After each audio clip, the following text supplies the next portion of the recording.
اچھی نماز پڑھو، اپنی نمازوں کو بہتر بناؤ، اس رکوع سجدے میں جان لگاؤ، تھوڑی نماز تھوڑی شوق سے بھی پڑھو، کم سے کم اتنا کرو۔ اب میری بات غور سے سننا، ہر نماز کے شروع کرنے سے پہلے، ہر نماز سے پہلے چپکے سے یہ دعا مانگ لو کہ اللہ اچھی نماز پڑھنے کی توفیق دے دے۔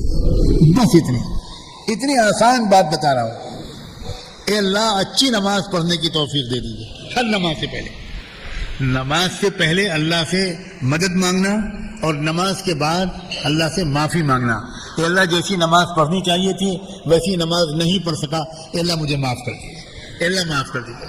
ہر نماز سے پہلے اگر اس دعا کی عادت پڑ گئی تو پوری نماز 4 رکعت کی ہے، ایک رکعت کم سے کم جی لگا کر پڑھنے کی توفیق مل جائے گی۔ کچھ دن کے بعد 2 رکعتوں میں دل لگے گا، کچھ دن کے بعد 3 رکعتوں میں دل لگے گا، پھر کچھ دن کے بعد پوری نماز میں ادھر ادھر ذہن نہیں جائے گا انشاءاللہ۔